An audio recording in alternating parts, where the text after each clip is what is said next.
और अरविंद केजरीवाल एक ऑटो वाले के घर पर डिनर कर रहे हैं। दरअसल लुधियाना में एक ऑटो संवाद में ऑटो वाले ने उन्हें रात के खाने पर बुलाया था। सर, मैं आपका बहुत बड़ा फ्रेंड हूँ। सर, मैं एक ऑटो वाला ही हूँ। सर, आप ऑटो वालों की बहुत हेल्प करते हो। सर, आप हमारे गरीब के ऑटो वाले के घर खाना खाने चलोगे?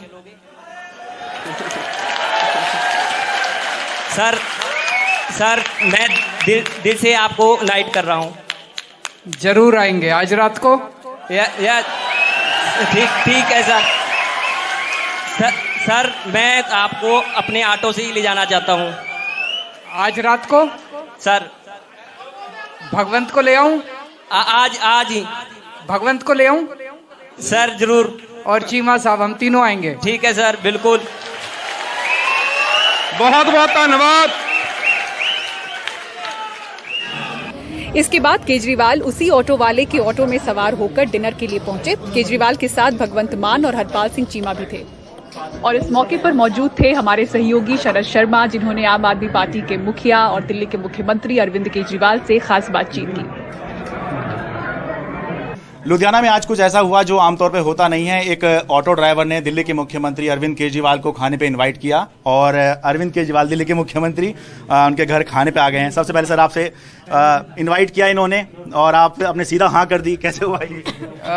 इन्होंने, मेरे को भी उम्मीद नहीं थी। ऑटो ड्राइवर्स के साथ जो मीटिंग चल रही थी, ये खड़े हुए, इन्होंने हाथ उठाया, कोई माइक इनके पास लेके गया।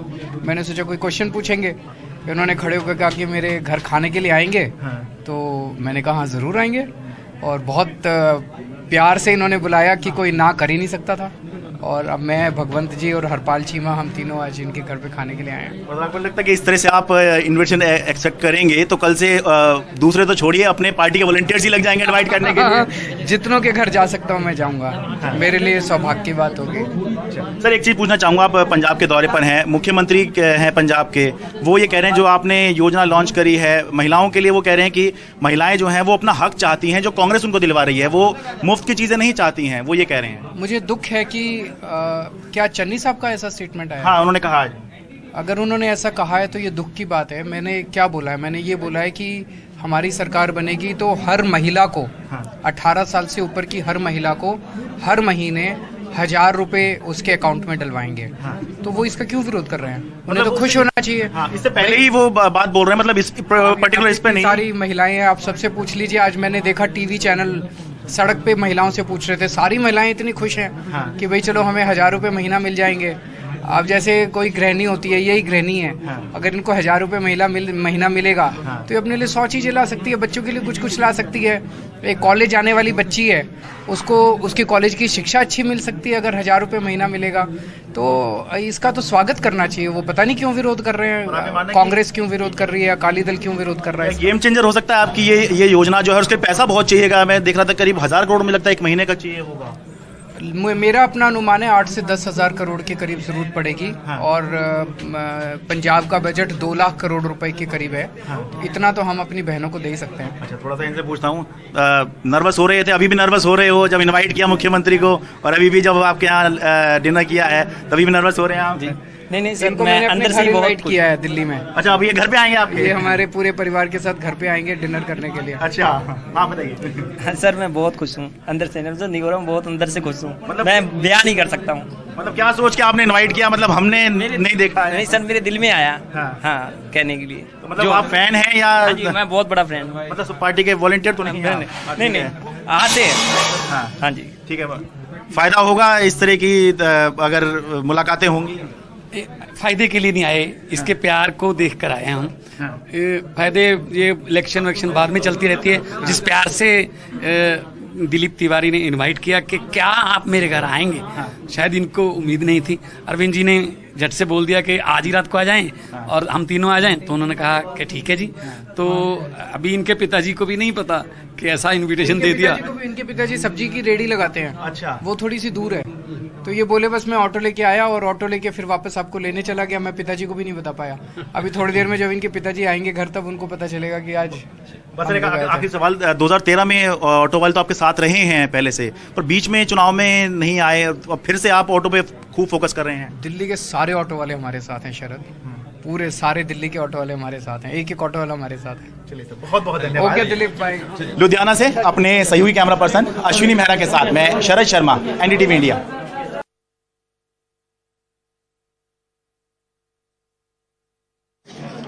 इसके बाद केजरीवाल उसी ऑटो वाले के ऑटो में सवार होकर डिनर के लिए पहुंचे। केजरीवाल के साथ भगवंत मान और हरपाल सिंह चीमा भी थे और इस मौके पर मौजूद थे हमारे सहयोगी शरद शर्मा, जिन्होंने आम आदमी पार्टी के मुखिया और दिल्ली के मुख्यमंत्री अरविंद केजरीवाल से खास बातचीत की। और अब आइए बात करते हैं त्रिपुरा की। त्रिपुरा में राजनीतिक हिंसा का आरोप लगा रही तृणमूल कांग्रेस के सांसदों ने आज गृह मंत्री के दफ्तर के सामने धरना दिया। आखिरकार गृह मंत्री अमित शाह ने प्रदर्शनकारी सांसदों से मुलाकात की और आगे हिंसा न होने का भरोसा दिया। त्रिपुरा की लड़ाई दिल्ली पहुंच गई। तृणमूल कांग्रेस के सांसद केंद्रीय गृह मंत्री अमित शाह के दफ्तर नॉर्थ ब्लॉक के बाहर धरने पर बैठ गए।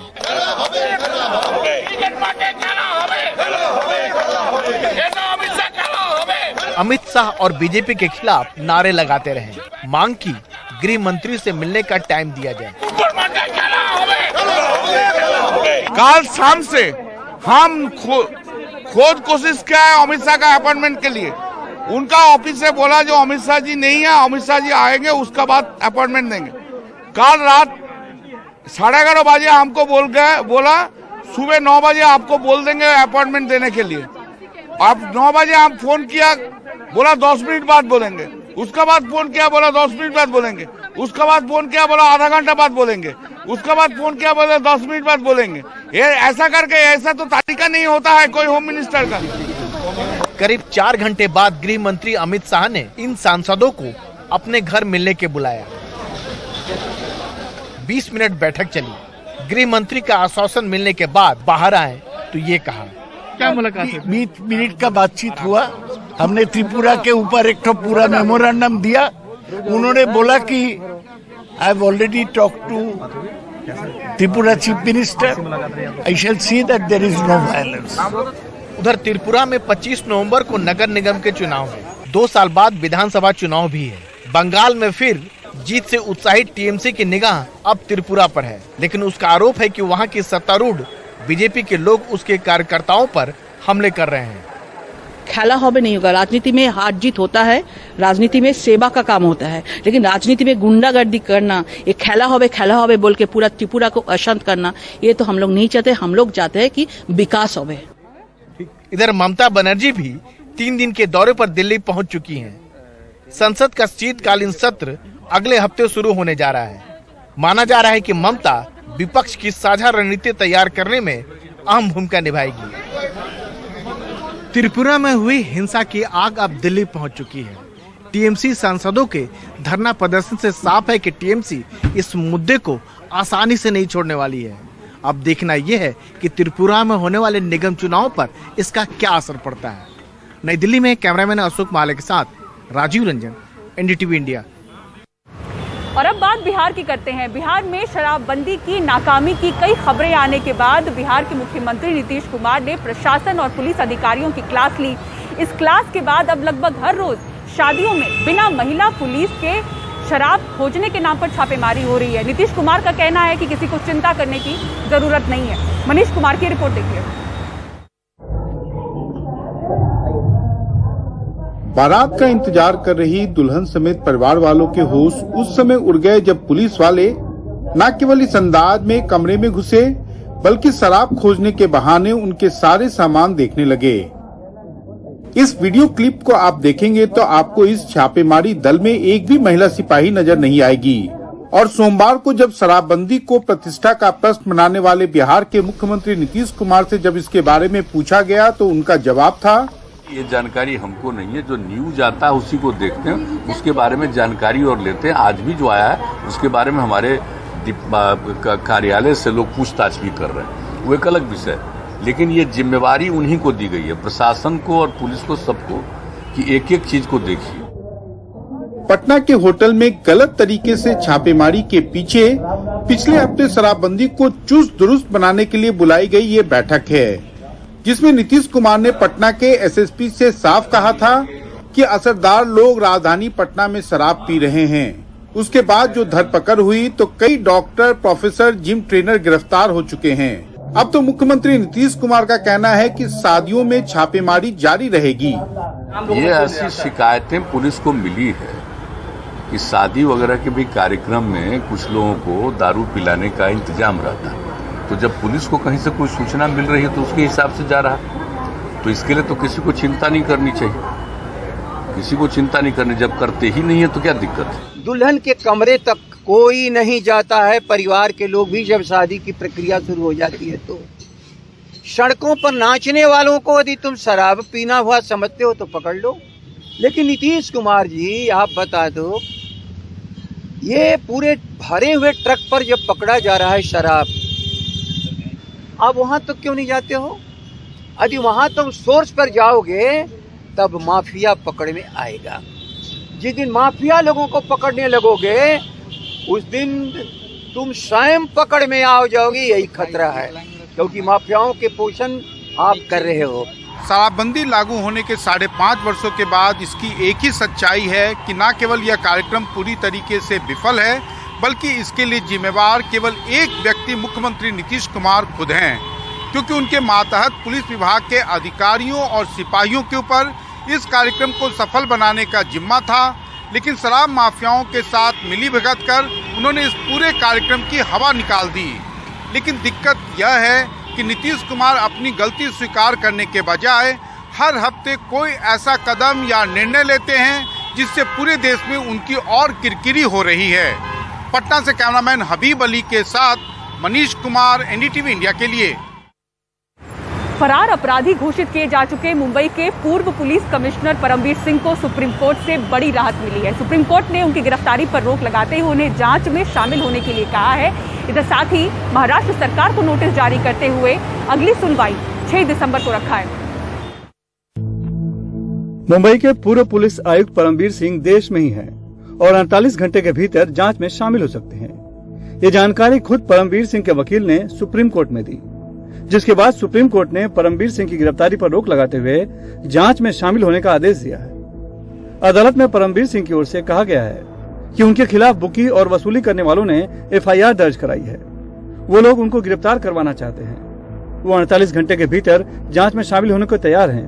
पूर्व गृह मंत्री के खिलाफ इतने मामले हैं और परेशान उनको होना पड़ रहा है। सुप्रीम कोर्ट ने इस मामले में गहरी चिंता जताई है और कहा है ये तस्वीर हमें परेशान करने वाली लगती है। महाराष्ट्र के पूर्व गृह मंत्री अनिल देशमुख और मुंबई के पूर्व पुलिस प्रमुख परमवीर सिंह के बीच ये लड़ाई अब जिज्ञासु होती जा रही है। ऐसे में सवाल ये है, हम हैरान भी हैं कि फिर आम आदमी का क्या होगा। फरवरी 2021 में एंटीलिया के पास मिली संदिग्ध कार और विस्फोटकों के मामले में परमवीर सिंह के ही चहेते एपीआई सचिन वाजे की गिरफ्तारी के बाद तत्कालीन मुंबई पुलिस आयुक्त परमवीर सिंह और तत्कालीन गृह मंत्री अनिल देशमुख के बीच विवाद की शुरुआत हुई थी। अनिल देशमुख के बयान से नाराज परमवीर सिंह ने मुख्यमंत्री उद्धव ठाकरे को चिट्ठी लिखकर तत्कालीन गृह मंत्री अनिल देशमुख पर 100 करोड़ की वसूली का आरोप लगाकर सनसनी पैदा कर दी थी। नतीजतन अनिल देशमुख को इस्तीफा देना पड़ा। पहले सीबीआई ने, फिर ईडी ने मामला दर्ज कर जांच शुरू कर दी। जवाब में मुंबई और महाराष्ट्र में परमवीर सिंह के खिलाफ जबरन वसूली के मामले दर्ज हुए। गिरफ्तारी के डर से परमवीर सिंह पहले छुट्टी पर चंडीगढ़ चले गए, लेकिन उसके बाद गायब हो गए। मुंबई और ठाणे की अदालत ने गैर जमानती वारंट भी जारी किया, फिर भी वो नहीं मिले तो गोरेगांव पुलिस थाने में दर्ज मामले में अदालत ने परमवीर सिंह को फरार घोषित कर दिया। एक्यूज हाजिर नहीं होता है और वो इन्वेस्टिगेशन के लिए बुलाए जाने के बाद भी वो कोऑपरेट नहीं करता है, और अभी जब कोर्ट उसको प्रोक्लेम्ड ऑफेंडर ऐसे डिक्लेयर करती है तो उसके बाद 30 दिन तक उसको हाजिर होने का चांस रहता है। 30 दिन में अगर वो हाजिर नहीं हुआ तो इन्वेस्टिगेटिंग ऑफिसर सेक्शन 83 सीआरपीसी के तहत एक नया एप्लीकेशन कोर्ट के सामने फाइल करके उस एक्यूज को कोर्ट के सामने इन्वेस्टिगेशन के लिए कंपेल करने की प्रोसेस करती है। उसमें मूवेबल और इमूवेबल जितनी भी प्रॉपर्टीज उस एक्यूज की होती है वो अटैच करने का राइट कोर्ट को होता है। खबर आई थी कि परमवीर सिंह अपनी गिरफ्तारी के डर से देश छोड़कर भाग गए हैं। लेकिन अब उनके ही वकील ने सुप्रीम कोर्ट में बताया है कि वो देश में ही हैं।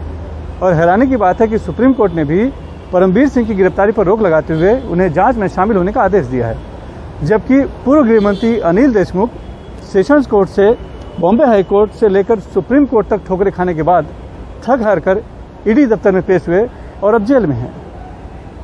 दिल्ली से आशीष भार्गव और मुंबई से कैमरामैन राजेंद्र दयालकर के साथ सुनील सिंह, एनडीटीवी इंडिया के लिए। और बेंगलुरु में रिकॉर्ड तोड़ बारिश की वजह से हालात किस तरह से बिगड़े हैं, पूरी खबर और तस्वीरें आपको दिखाएंगे ब्रेक के बाद। देखते रहिए city centre show.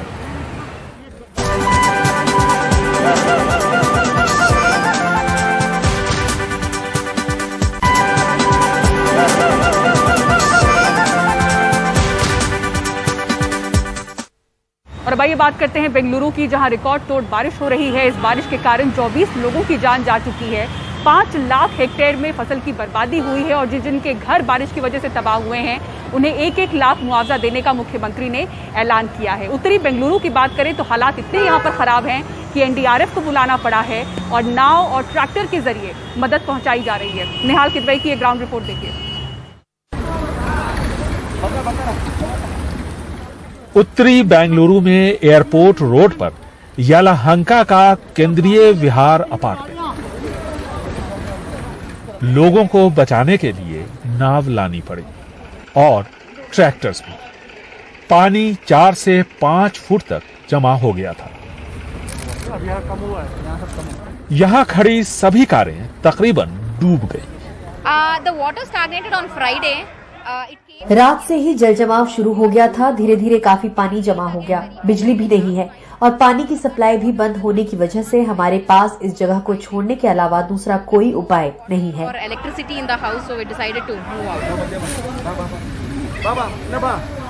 Almost 130 mm का पानी बरसा हुआ है यहाँ पे, तो उसके वजह से जो पानी भरा हुआ है उसी का नतीजा ये है। और ऑलमोस्ट हमारे यहाँ 603 अपार्टमेंट है, 1,500 के ऊपर लोग रहते हैं यहाँ पे। बारिश से देर रात शहर के कई हिस्सों में पानी जमा हो गया। उसका असर सुबह भी दिखा।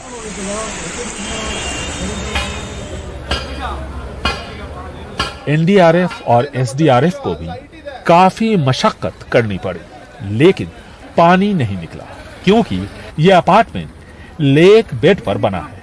पानी जाए भी तो आखिर कहां? हम डॉक्यूमेंट्स की जांच करवा रहे हैं कि यहाँ पर अपार्टमेंट्स कैसे बन गए। निचली जगह और पानी निकलने वाली नालों और झीलों के बफर जोन में घर बनेगा तो पानी तो जमा होगा ही।